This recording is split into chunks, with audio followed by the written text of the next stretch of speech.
Sesión el día de hoy. Juan Martín Mancera nos va a ilustrar mucho sobre el ejercicio de alta intensidad en el paciente cardiovascular.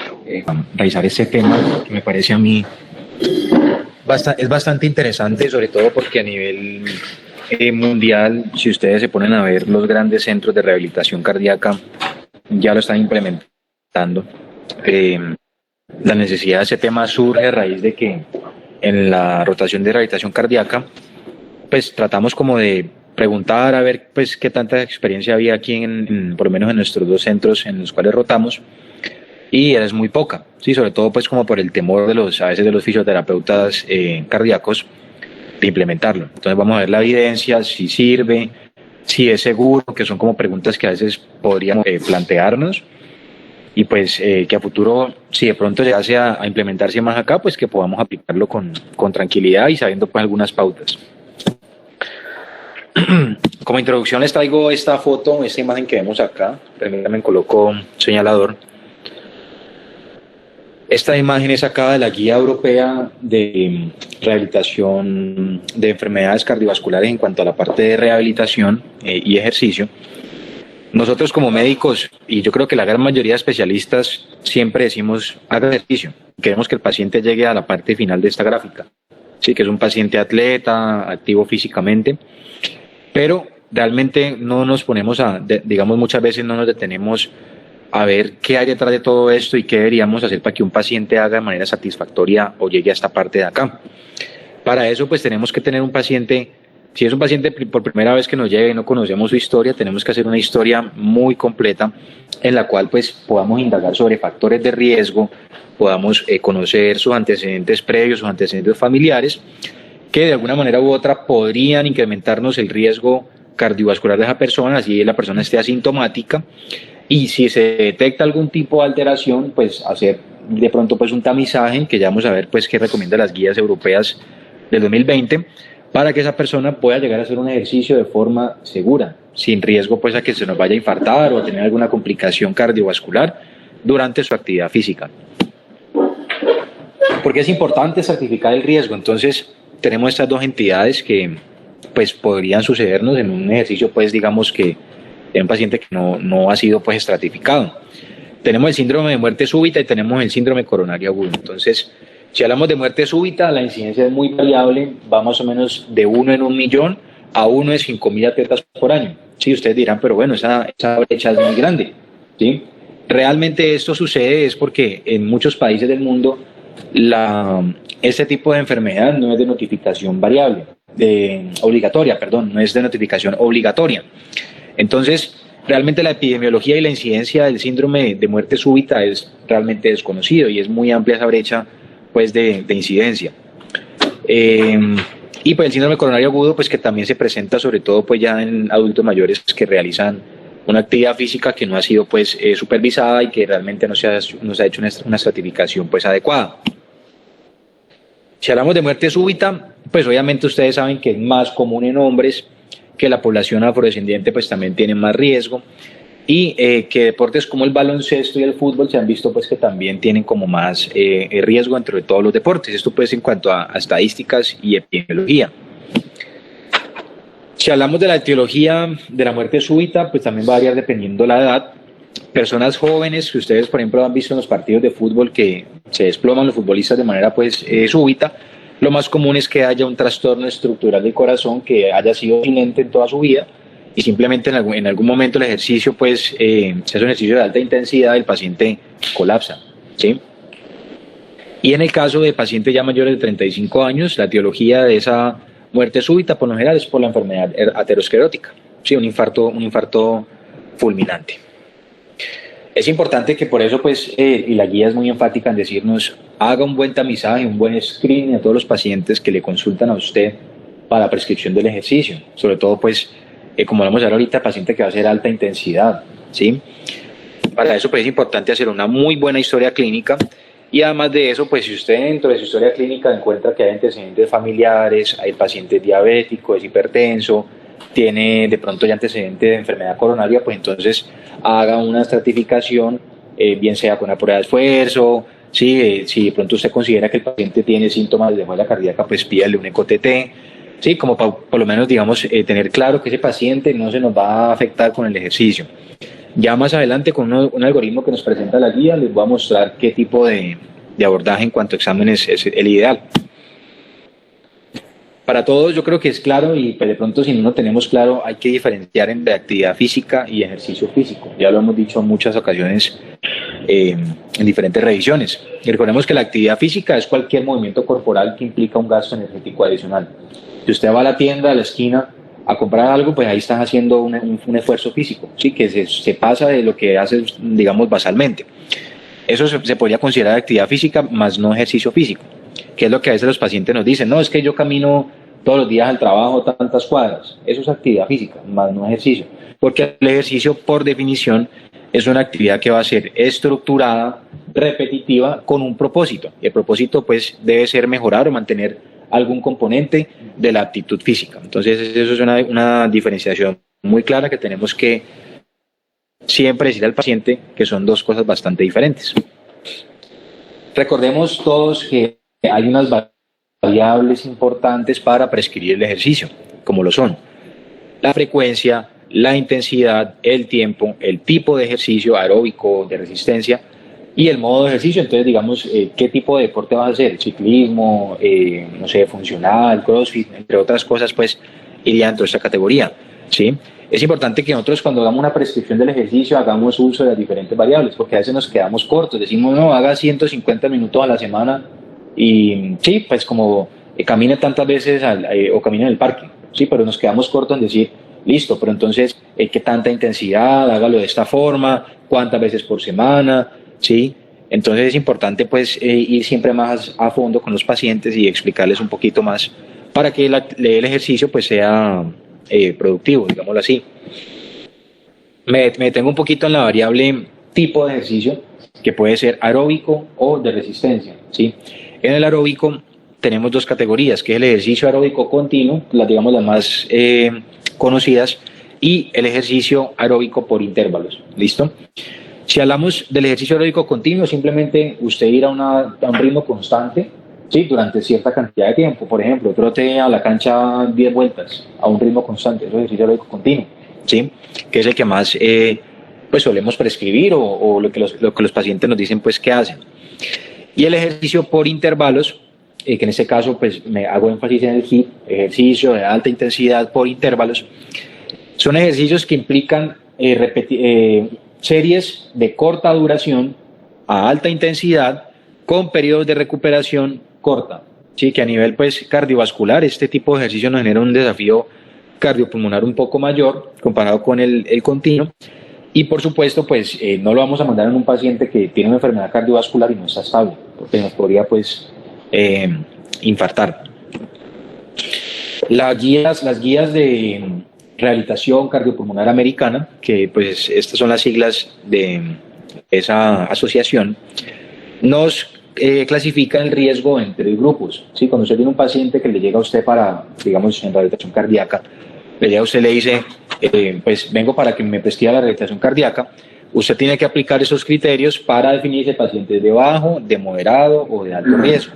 Entonces, de bajo riesgo, aquel paciente, por ejemplo, que ha tenido un infarto, ¿sí? una alteración, pues, a nivel cardiovascular, que simplemente, pues, se revascularizó, bien sea con cirugía o con cateterismo, pues, con stent, y de que esto fue satisfactorio, que no hubo ninguna complicación en ese procedimiento, que quedó con una fracción de eyección mayor al 50%, que tiene una buena capacidad, digamos, aeróbica, con unos METs, pues, que sean, obviamente es bastante, mayor a 7, que no haya isquemia inducida por ejercicio. Sí, recordemos, pues, que si uno se basa en lo ideal, todo paciente debería hacer una prueba de esfuerzo antes de hacer un ejercicio, sí, que tenga, pues, intercambio de gases y para saber, pues, todos los parámetros de ese paciente fisiológicos. En nuestro medio sabemos que eso no sucede, sí, por los costos, pues, digamos, por múltiples variables. Aquí lo que se hace es un test de caminata de 6 minutos en el cual usted pone al paciente a caminar en un espacio, digamos, son 300 metros, un espacio, pues, de 30 metros, más o menos aproximadamente, 6 minutos, el paciente camina lo más rápido posible sin trotar, ¿sí? Y eso se cuantifica, se mira cuánta distancia hizo, cuánto tiempo, digamos, se empleó, que son los 6 minutos, y basado en ello, pues se calculan los diferentes parámetros. Una forma, pues, de estimarlo de manera indirecta, obviamente, pues, no es lo ideal, pero, pues, si usted en un paciente que hace un test de caminata, refiere sintomatología, disnea, hace angina durante ese test de caminata, pues, obviamente es un signo de alarma que nos debería, pues, hacer pensar que toca hacerle más estudios. Asimismo, pues, ese paciente que es de bajo riesgo es aquel que no tiene una arritmia en reposo, ¿sí? Que tiene un ritmo sinusal pues normal en reposo, ¿sí? Tenemos el paciente en clasificación de riesgo moderado, aquel que tiene una FEBI entre el 40 al 49%, es decir, pues está ahí como en el rango intermedio, que tiene una capacidad un poco más reducida, de unos METs de 5 a 7 en la prueba pues ergonométrica o digamos pues en la prueba de esfuerzo, si es que llegamos a hacerla, que tenga durante esa prueba de esfuerzo una depresión del ST entre 1 a 2 milímetros, que en la prueba de estrés se evidencia hipocinesia, en este caso pues un ecoestrés, hipocinesia pues en las cavidades cardíacas, que tenga una arritmia ventricular que no sea sostenida, esto pues obviamente en la prueba de esfuerzo, o que sea un paciente que no pueda acatarnos de manera adecuada las órdenes durante el ejercicio. Y de alto riesgo aquel paciente pues que ya está inestable, que tiene de pronto una FEI mayor del 40%, que tuvo un síndrome coronario agudo, que cursó pues con complicaciones, bien sea eléctricas o mecánicas, o que durante el ejercicio tenga una depresión, una isquemia del ST mayor a 2 milímetros. Entonces, ese es el algoritmo que nos trae la guía. ¿Qué nos dice la guía? Entonces, usted tiene un paciente que basado en estas recomendaciones, incluso en la misma guía habla de otras tablas, pues que digamos cada guía tiene unas tablas para clasificar el riesgo. Usted, lo mejor es que usted aplique y digamos estratifique el riesgo. Entonces, si es de bajo riesgo el paciente, no tiene factores de riesgo cardiovascular, es un paciente que puede hacer actividad física o ejercicio sin ningún problema, de baja, de moderado, de alta intensidad. Sí, usted puede tener la plena certeza que el paciente no hay que hacerle más estudios. Por otra parte, si hay un paciente que usted le detecta alto riesgo, bien sea porque dentro de estos criterios le encontró uno o más, ¿sí? O que el paciente tenga pues alguna sintomatología o algún antecedente pues de importancia, por ejemplo que un familiar pues con muerte súbita, esto va a hacer que el paciente sea categorizado como de alto riesgo. Paciente de alto riesgo, pues, ¿qué dice la guía? Usted puede prescribir el ejercicio de baja o moderada intensidad sin ningún problema, ¿sí? No tiene necesidad de ir a hacer estudios porque pues es un ejercicio que no le va a producir pues digamos mayor problema. Si usted ya piensa mandar a ese paciente a hacer actividad física de manera pues competitiva, o él dice, no, es que yo hago ejercicio de alta intensidad, yo subo al 18, o algún tipo pues de actividad que requiera un poco más de esfuerzo, pues ese paciente que es de alto riesgo sí deberíamos de pedirle exámenes, por lo menos pues ellos dicen, arranque con un electrocardiograma, ¿sí? Una buena historia clínica completa, ¿sí? Y si ya basado en eso usted encuentra alguna alteración, pues ya ampliar los estudios y definir pues si requiere algún tipo de estudio adicional, de pronto una prueba de esfuerzo, un ecoestrés, o pronto pues imágenes a nivel coronaria, pues digamos dependiendo de la edad también. Si todo esto será normal, pues entonces ya el paciente debería ser valorado pues anatómicamente con un cateterismo. Si el paciente es de alto riesgo, le hicimos toda la historia, hicimos un electrocardiograma normal, no encontramos pues como nada adicional, y si ya tenemos estudios, por ejemplo un ECO-TT de base que nos dice que el paciente está estable, no tiene ningún problema, pues entonces el paciente podría hacer ejercicio de alta intensidad sin ningún riesgo. Ahora sí, entrando en materia, hablemos del ejercicio de alta intensidad por intervalos que se denomina HIIT, ¿sí? Ya les dije, el HIIT pues, es un tipo de ejercicio en el cual usted aplica intervalos de alta intensidad por un periodo breve de tiempo, seguidos con periodos cortos de recuperación, y obviamente pues esta actividad es, digamos, en el tiempo es corta, 30 a 45 minutos máximo pues, de entrenamiento con ese tipo de ejercicio. Ha surgido como una alternativa a ese ejercicio aeróbico continuo. Sí, sobre todo nace como necesidad, pues, digamos, a salir de esa rutina, porque ustedes saben que hacer ejercicio 45 minutos a un mismo ritmo, pues, puede volverse monótono todos los días o 5 veces a la semana, pues, se vuelve, pues, bastante monótono. Eso hace que el paciente pierda adherencia. Entonces, ha surgido como una alternativa a este tipo de ejercicio aeróbico continuo. Realmente, pues, los estudios que están más o menos desde hace 15, 20 años en la literatura han mostrado que el ejercicio tipo HIIT ha sido seguro para los pacientes que son cardiovasculares y son estables. Y además de eso, pues tienen unos beneficios adicionales, mejoran la calidad de vida, mejora la capacidad aeróbica y mejora la función miocárdica. Ahora bien, ¿cuál es la pregunta que tenemos que hacernos como médicos? Es, ¿realmente yo puedo aplicar HIIT y voy a tener más beneficios que el aeróbico continuo? ¿O son iguales? ¿O cuál es superior? Que eso es lo que vamos a revisar a continuación. Si hablamos de prescripción del HIIT en el paciente cardiovascular, hasta el momento no hay un consenso, ¿sí?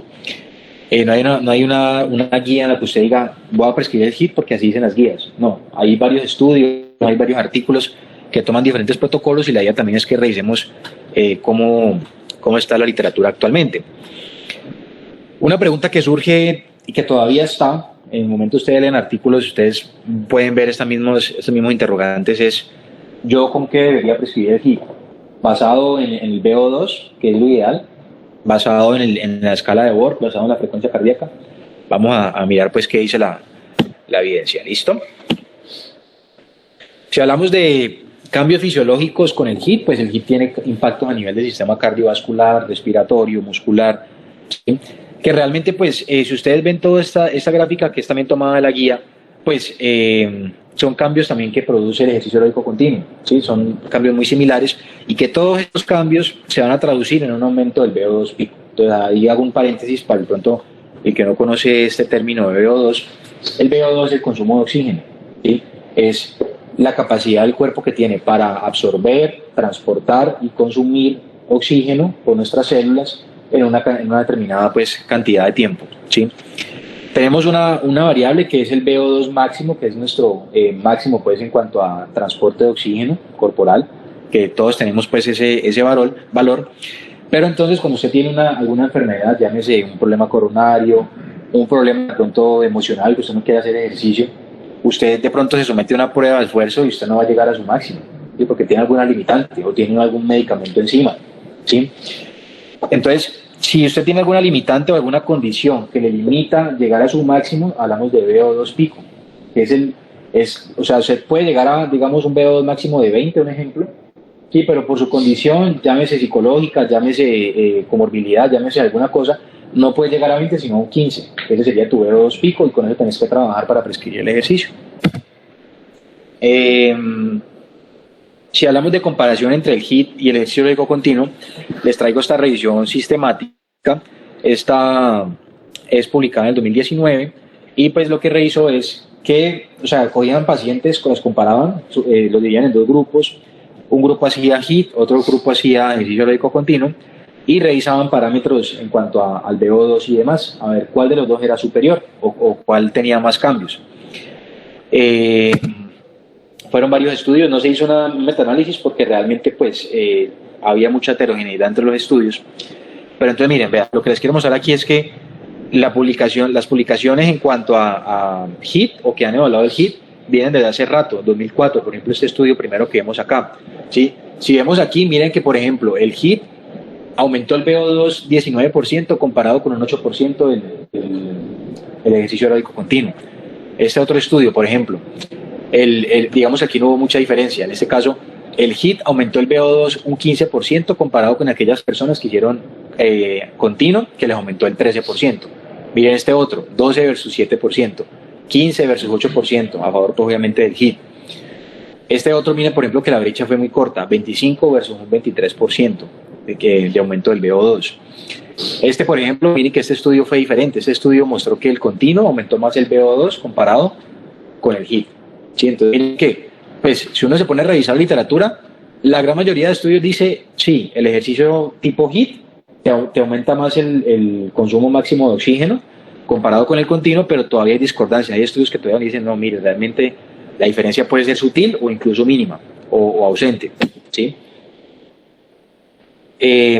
Aquí les traigo otro estudio que se denominó Saintex CAD, que es un estudio, pues obviamente con el aval de la AJA. Este estudio cogió 200 pacientes con enfermedad cardiovascular que tenían entre 40 y 75 años, tenían antecedente de infarto agudo de miocardio con una fracción de eyección mayor al 40%. Se dieron pues homogéneamente, 100 hicieron HIIT, 100 hicieron aeróbico continuo. En este caso el modo de ejercicio fue en bicicleta Y lo que, digamos, que ellos hablaron varias cosas, pero lo que más destacan ellos es que el HIIT impactó en la vasodilatación arterial. Sí, que ellos lo midieron con parámetros ecográficos para ver la parte pues, de función endotelial. Entonces, ¿ellos qué dicen en este estudio? Ellos dicen que el HIIT fue superior al continuo en cuanto a la mejoría en la función endotelial de los pacientes cardiovasculares. En el resto de parámetros, VO2, presión arterial y demás variables fisiológicas, no hubo diferencias, ¿sí? Fueron muy similares. Entonces ellos en este estudio, ¿qué dicen? Pues vean, combinen, usted puede hacer ejercicio largo continuo unos días de la semana y otros días combínenlo con HIIT para que tengas los beneficios de los dos y que le sumes el tema de función endotelial, ¿sí? Que no tiene, pues, que no encontraron ellos en ese estudio en el ejercicio aeróbico continuo. Si hablamos de modalidades de prescripción, ustedes saben que lo ideal, en el mundo ideal, sería hacerlo basado en el VO2 máximo, en el caso de ellos, VO2 pico, ¿cierto? Si eso no se puede o no está disponible, basado en la frecuencia cardíaca pico, ¿sí? Que son los métodos ideales. Ustedes saben que eso pues, se queda en lo ideal porque son pacientes, si son pacientes cardiovasculares, ustedes saben que su gran mayoría tienen algún beta bloqueador, tienen medicamentos que hacen que ese corazón no suba pues, en cronotropismo, y eso hace que esos pacientes pues, no lleguen a una frecuencia cardíaca determinada ni a su VO2 pues, ideal. Adicionalmente hay pacientes con enfermedad cardiovascular que tienen una arritmia de base, una fibrilación auricular. Entonces todo esto hace que estas variables que tenemos en un paciente sano sean difíciles de aplicar en un paciente cardiovascular. ¿Qué dice entonces, por ejemplo, las guías de rehabilitación cardiopulmonar? Dicen, no, pues usted puede prescribir el ejercicio para una escala de Borg. Es una alternativa aceptable. Y que, como ustedes pueden leer literatura de esto, pues no es lo ideal y realmente pues su aproximación es muy subjetiva, pero pues las guías lo avalan y realmente pues esa es la forma más fácil de abordar el ejercicio en estos pacientes. Estas son las teorías que hay en cuanto a la prescripción del HIIT. Lo tenemos aquí arribita en atletas sanos y en pacientes con enfermedad cardiovascular. ¿Qué dice actualmente la literatura? Dicen, se puede prescribirlo con intervalos largos de alta intensidad, intervalos medios de alta intensidad o intervalos cortos. Centrémonos solamente en el paciente cardiovascular. Hablamos de intervalos largos cuando ellos hacen 3 a 4 minutos, una actividad aeróbica de alta intensidad, más o menos una escala de Borg entre 15 y 17, sí, que es bastante, digamos, recordemos que esta escala va hasta 20, sostenido pues durante 3 a 4 minutos, es un tiempo bastante largo.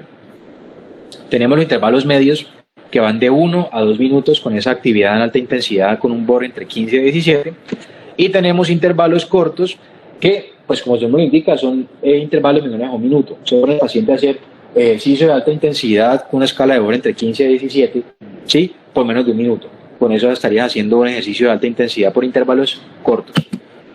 Seguido de ello, pues obviamente recuerden que cada intervalo largo va seguido de un intervalo de descanso, obviamente pues descanso entre comillas, porque el paciente sigue haciendo ejercicio, pero la intensidad baja a moderada. Sí, obviamente pues moderada para ver los efectos. ¿Qué dice la evidencia? Sí, vamos a saltarme esta diapositiva aquí.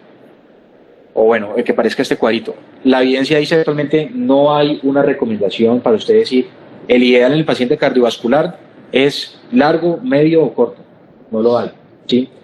Lo que dicen varias guías y artículos es, pues obviamente por cuestiones de adherencia de un paciente que es cardiovascular, que sabemos que no está en su máxima capacidad fisiológica, pues mándele cortos, ¿sí? Para que tenga más adherencia. Igual los cortos han mostrado beneficios en los estudios y pues digamos necesitamos exponer al paciente a un intervalo largo de más de 1 minuto, que podría ser pues de pronto bastante desgastante para el paciente. Las 3 modalidades de intervalo largo, medianos y cortos han mostrado beneficios en VO2, en aumento de VO2 pico, en mejoría de la calidad de vida y demás. Bueno, lo otro importante es que hasta el momento no hay estudios que comparen, por ejemplo, un grupo que haya hecho HIIT con intervalos largos versus HIIT con intervalos cortos, no lo hay. Solamente comparan HIIT intervalos cortos versus continuo, o HIIT intervalos medios con continuo. Entonces, realmente es muy difícil uno decir, pues a hoy 2022, cuál de las 3 modalidades es la mejor. Ya dijimos esto pues de los modos. O sea, el paciente realmente puede aplicar HIIT con cualquier modo de ejercicio. Esta diapositiva es para mostrarles eso. Usted simplemente, por ejemplo, está montando bicicleta y usted de un momento a otro cambia el ritmo y le aumenta la intensidad a una escala de Borg de 15 a 17, bicicleta estática, pues puntualmente. Ya con eso usted hace el intervalo corto con un borde entre 15 a 17 y luego le baja, el paciente le dice, no, ya no pedale tan rápido, sino que bájele, ¿sí? Para que mantenga un borde entre 12 a 13 más o menos, ¿sí? En este caso, con una actividad de bicicleta estática podría hacer un HIIT, ¿sí? Porque es que a veces se cree que el HIIT es solamente, por ejemplo, funcional o hacer CrossFit, por ejemplo, y eso es falso. Se puede aplicar HIIT con muchas modalidades de ejercicio, con natación, haciendo marcha, por ejemplo, trotando. Sí, usted va caminando, no sé, 2 minutos e intercala con 1 minuto corriendo. ¿Sí? Entonces, eso, digamos, conociendo todas estas variables, usted podría hacer al paciente con cualquier actividad física, con cualquier deporte, perdón, aplicar el HIIT. Ese artículo me pareció muy interesante porque nos dice a nosotros en qué momento podríamos iniciar HIIT en un paciente cardiovascular. Todos los artículos y este puntualmente son claros en decir, no inicie HIIT cuando un paciente lleva apenas 4 semanas de su infarto, inícielo después, ¿sí? Pero hay una excepción. Si usted tiene un paciente que previamente era deportista, no sé, por ejemplo un ciclista que subía al 18 cada fin de semana, ¿sí? Que tiene unos METs mayor o igual a 5, o sea, tiene una buena capacidad cardiovascular. Ese paciente que tiene una buena capacidad cardiovascular previa, incluso podría iniciar desde en su fase 2 de rehabilitación cardíaca, iniciar el HIIT sin ningún problema, ¿sí? Obviamente de manera progresiva, si los intervalos van a ir incrementando en intensidad, arrancas con 15, ¿sí? A la semana siguiente con 16, y este es como un artículo que te dice a vos cómo podrías progresar el ejercicio en unos pacientes que le arrancas HIIT como primera alternativa en rehabilitación cardíaca, ¿sí? El paciente que es funcionalmente activo, que es un paciente que es deportista previamente. Por lo demás, aquel paciente que es la gran mayoría de los que tenemos nosotros, que no ha hecho ejercicio, que era sedentario, se infartó, debemos esperar por lo menos 4 semanas para empezar HIIT. Entonces, esas primeras 4 semanas, idealmente acondicionarlo con un programa de ejercicio aeróbico continuo y de ahí en adelante ya pues iniciar el HIIT, si es lo que queremos pues durante su rehabilitación cardíaca. Contraindicaciones absolutas, obviamente, pues son bastante claras para nosotros y yo creo que para cualquier médico. No vas a mandar a un paciente a hacer HIIT que está con falla cardíaca aguda, que está con angina en reposo, sí, que el paciente de pronto está hipertenso con una tensión mayor o igual a 180-100, que tiene de pronto alguna otra enfermedad cardiovascular sintomática, una estenosis aórtica severa, ¿sí? Cualquier etiología que tenga el paciente aguda, que esté, por ejemplo, hospitalizado con una infección, sí, cosas muy básicas, realmente es una contraindicación para aplicar ejercicio y obviamente pues el HIIT. Si hablamos de seguridad, les traigo este estudio que se hizo con 4.846 pacientes en Noruega. Estos pacientes hicieron HIIT comparado con el ejercicio aeróbico continuo. ¿Qué se encontró? Que toda esta cantidad de pacientes, sumando las horas de entrenamiento, fueron 175.820 horas de entrenamiento. La tasa de eventos cardiovasculares en un programa de HIIT fue más o menos de 12 eventos cardiovasculares mayores. Ellos dicen allí, pues en este estudio, que más o menos el riesgo es de un evento cardiovascular por cada 23.182 horas de entrenamiento. O sea, es realmente muy bajo que un paciente con un ejercicio HIIT pues nos vaya a infartar. Aquí les traigo este otro estudio que es de la AJA del 2018. Es un metaanálisis que cogieron 23 estudios que todos eran ensayos clínicos aleatorizados de buena calidad. Compararon ejercicio HIIT, 547 pacientes versus 570 pacientes de aeróbico continuo.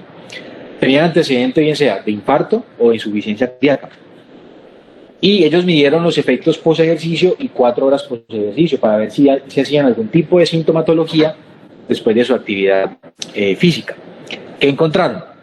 De toda la cantidad de pacientes, que fueron 1.117, solamente se reportaron 2 eventos cardiovasculares, los cuales uno fue mayor, una arritmia ventricular que pues se le hizo, inmediatamente se le hizo pues desfibrilación, el paciente salió sin ningún problema y sin complicaciones, y hubo un solo evento cardiovascular que fue catalogado como menor, en este caso fue un síncope post ejercicio. Los otros 5 eventos adversos que ocurrieron pues en este estudio fueron relacionados a trastorno musculoesquelético. O sea, no hubo pues, adicional a estos 2 eventos cardiovasculares, no hubo otra alteración cardiovascular asociada al HIIT. Entonces, miren que con este metaanálisis, que es un estudio bueno, publicado pues en la AJA, pues nos da seguridad, realmente el HIIT es seguro. Si usted sabe hacer una buena estratificación del paciente, una buena valoración, el paciente no se le va a infartar, siempre y cuando pues cumpla con todos los requisitos que hablábamos ahorita. Si hablamos de incidencia de evento cardiovascular con el HIT, en este estudio nos dio un evento por cada 11.333 horas de entrenamiento, lo cual pues también es muy bajo. Si hablamos de HIT en el paciente con insuficiencia cardíaca, acá les traigo este metaanálisis que incluyeron 19 estudios. Lo que encontró es que el paciente con insuficiencia cardíaca que hacía HIT le aumentaba más el consumo máximo de oxígeno. Así que esos pacientes, pues, digamos, es un impacto bastante importante porque el paciente con insuficiencia cardíaca, pues, en su funcionalidad es bastante limitado cuando está asintomático, cuando tiene una clase funcional bastante deteriorada. Entonces, si usted aplica un HIT a un paciente cardiovascular que tiene pues insuficiencia cardíaca, que está, digamos, pues con su enfermedad no está descompensada, este paciente, téngalo por seguro que su funcionalidad va a mejorar. Muy interesante también leer sobre el aneurisma de aorta abdominal, porque muchas veces uno dirá, meterle un HIT a un paciente con un aneurisma, sí, da temor. Este estudio del 2019 también es un metaanálisis, coge 7 ensayos clínicos aleatorizados para un total de 489 pacientes, que dice, si usted tiene un paciente con una aneurisma aórtica que no supere los 30 milímetros, es decir, 3 centímetros, el paciente no se va a complicar, o sea, su aneurisma no se va a aumentar con un programa de HIT. ¿Sí? Digamos que la tasa de evento cardiovascular en un paciente con aneurisma en este estudio fue entre el 0.2 al 3%, ¿sí? En los diferentes estudios incluidos, bastante bajo. Adicionalmente, no hubo ningún paciente que haya tenido ruptura inducida por HIT. Eso es importante que lo tengamos presente. Realmente lo que ellos dicen es, el punto de corte de seguridad para usted prescribir HIT en un paciente con aneurisma son 55 milímetros, es decir, 5.5 centímetros. Si el paciente tiene un aneurisma con mayor a ese tamaño, pues ya obviamente no se recomienda. Entonces, pues es para que lo tengamos claro, porque también pasa, nos pasó a Sebastián a mí en Fundación Valle del Lili, una paciente con un aneurisma, nos preguntaba, ella pues hacía deporte, patinaba pues de manera constante y lo hacía regular. Ella que nos decía, ¿será que yo puedo hacer ejercicio, mi actividad intensa deportiva? Su aneurisma era como de 30 milímetros, estaba en seguimiento pues anual con cirugía cardiovascular. Entonces es muy importante porque el paciente nos puede preguntar eventualmente si puede hacer algún tipo de ejercicio y si eso le va a aumentar el riesgo a que se le rompa el aneurisma o que le aumente de tamaño. Entonces es claro que por debajo de este punto de corte ni aumenta de tamaño ni tiene riesgo de ruptura. En enfermedad atrial periférica les traigo este artículo que también pues es una revisión sistemática que incluyeron 8 estudios. Estos pacientes tenían pues claudicación intermitente. Lo que encontraron es que en términos de VO2, el HIT aumentó 2.4 a 2.8 mililitros por kilogramo minuto en el VO2. Asimismo, en el test de caminata, esos pacientes mejoraron significativamente, pasaron, ya digamos que la prueba inicial versus la final de su programa de rehabilitación cardíaca, el paciente que hizo HIT aumentó 121 metros en el test de caminata comparado con 80 metros en el paciente que hizo aeróbico continuo. Para nosotros es muy importante la rehabilitación porque el paciente con claudicación intermitente pues tiende a caminar por cortas distancias. Entonces, si nos aumenta más en distancia, pues obviamente es un desenlace bastante favorable en un paciente pues con enfermedad periférica. Si hablamos en diabetes mellitus, todavía falta pues mucha evidencia. Esto es un estudio que fue hecho con poquitos pacientes que se sometieron a HIT. Es un metaanálisis, pero realmente si uno se pone a ver, fueron pocos pacientes los incluidos acá. Lo que mostró es que realmente mejora los parámetros metabólicos, mejora la glucometría, la hemoglobina glicosilada, y también redujo la necesidad de uso de hipoglicemiantes. Pero pues realmente falta evidencia, los estudios fueron de baja calidad, los incluidos en este metaanálisis fueron pocos pacientes. Entonces realmente pues para uno decir que realmente el HIT te va a impactar positivamente en un paciente diabético, pues falta todavía mucho camino para tener esto pues bien dilucidado. En el paciente hipertenso les traigo este metaanálisis que es del 2020 y este otro estudio que es un estudio observacional, el de aquí abajo.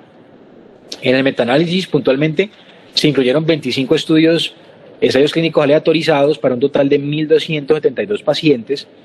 Lo que encontró es que el HIT redujo la tensión arterial sistólica a 3.6 milímetros de mercurio, pero ellos dicen que eso no fue estadísticamente significativo. O sea, que realmente la conclusión de esto es que el HIT probablemente no impacte en disminuir la tensión arterial, ¿sí?, en un paciente hipertenso. Este estudio observacional fue pues, digamos, como un grupo pequeño de pacientes. Fueron en total 38 pacientes, de los cuales 16 no eran hipertensos, 22 sí eran hipertensos. Ambos grupos hicieron un programa de HIT 3 veces por semana por 24 semanas y lo hicieron con intervalos cortos, que les mencionaba ahorita. Y lo que ellos encontraron es que en este caso sí hubo una diferencia estadísticamente significativa en el grupo que hizo HIT. Encontraron que la tensión arterial, digamos, pasó más o menos de 145 milímetros de mercurio más o menos a 118. Entonces realmente pues en este estudio sí fue significativo, pero como les digo, pues obviamente tiene más peso un metaanálisis que incluyó 25 estudios. Entonces pues realmente yo me quedo, y si ustedes ven más estudios, la gran mayoría dice realmente para la presión arterial no nos sirve mucho. ¿Sí? Entonces, para que tengamos pues eso claro, falta evidencia. Si hablamos pues ya como un resumen para que nos llevemos a la casa sobre el HIT del paciente cardiovascular, pero ustedes pueden ver que la evidencia viene creciendo. Las publicaciones vienen más o menos a principios de los 2000 hasta ahorita, ¿sí? Realmente pues si hablamos de seguridad, es bastante seguro, ustedes pudieron verlo, ¿sí? El paciente no se te va a infartar siempre y cuando sea un paciente que esté estable y le haya hecho una valoración pues adecuada. Si hablamos de intervalos, pues ustedes podrán preguntarse, bueno, entonces ¿con cuál nos quedamos? La gran mayoría de estudios hace intervalos cortos. La literatura nos dice, bueno, pues en cuanto a adherencia, el corto podría ser más favorable. Recordemos que el ejercicio de intervalo corto es 1 minuto de HIT, que sería aplicar un ejercicio de alta intensidad con una escala de Ohr entre 15 y 17, hacer 10 ejercicios, ¿sí?, intercalados con 9 ejercicios a baja intensidad con un Bohr entre 11 y 13. ¿Sí? Los de baja intensidad, de baja a moderada intensidad, tienen que durar más o menos 2 minutos. Otro mensaje importante es, idealmente evitémoslo en pacientes que se han infartado y que nos llevan más de un mes post-infarto. ¿Sí? Eso es lo ideal. Y pues con todas estas recomendaciones podríamos aplicar un HIT de manera segura. Eso era pues lo que les traía para hoy.